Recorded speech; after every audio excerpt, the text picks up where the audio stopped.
Hi everybody, I want to talk about mistakes. Mistakes are a learning opportunity. They're unavoidable, so when you make a mistake you might as well make the best out of it, and I want to try to turn some common mistakes into learning opportunities in this series of videos. So in this video we got a man down. Let's say you were gapping your reeds and you were overzealous and you gave it a little bit too much force, and your reed is now sunken into the slot. So obviously this is not something you want to do. You don't want to lose control, and we'll talk about how to have better fine motor control over your hands. That being said, is this harmonica ruined? Should we just throw it away? No. There's a very high probability of salvaging this. This is not the end of the world. And we can look at why that is.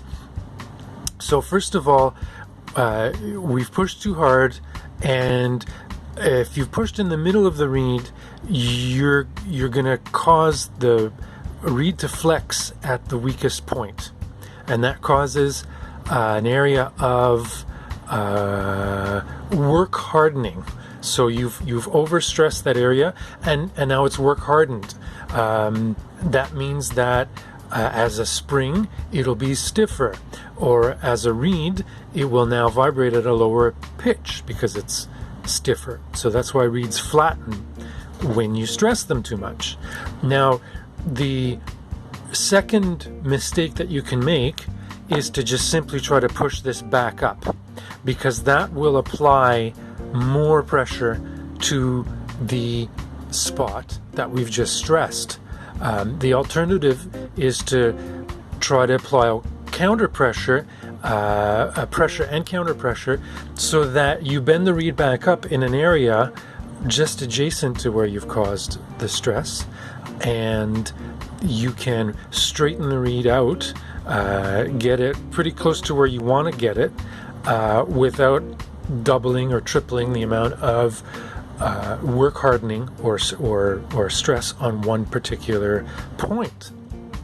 The drop in pitch that you create is associated with how much weakening or damage you do to a reed.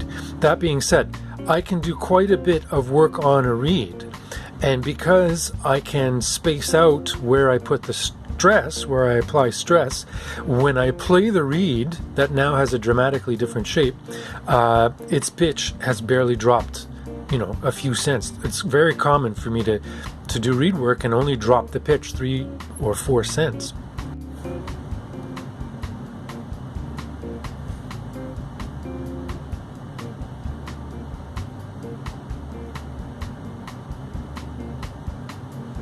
Particular maneuver that I just can't do.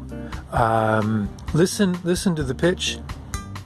Okay, it's about there.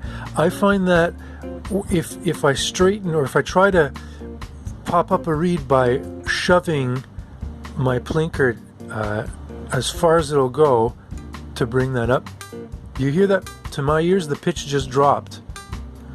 I guaranteed you're going to be. It just dropped. To my ears, it just dropped further. You can take a tuner and replay this video and check.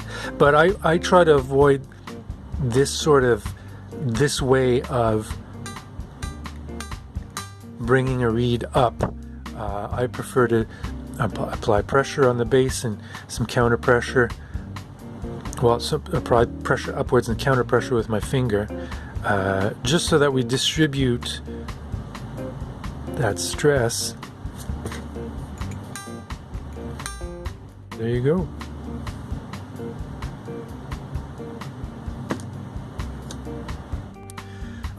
So how do you avoid applying too much pressure onto a reed when you're gapping? Well, the thing I find is when I do things and my hand is not anchored, I don't have a lot of control. What I find that works really well for me is I'll put the harmonica on a flat surface, I'll put my hand on a flat surface, and I will press down. And press down in the, usually when I'm gapping, I'm pressing down in the middle. And if I need to press down harder, I'm not going to turn my wrist more.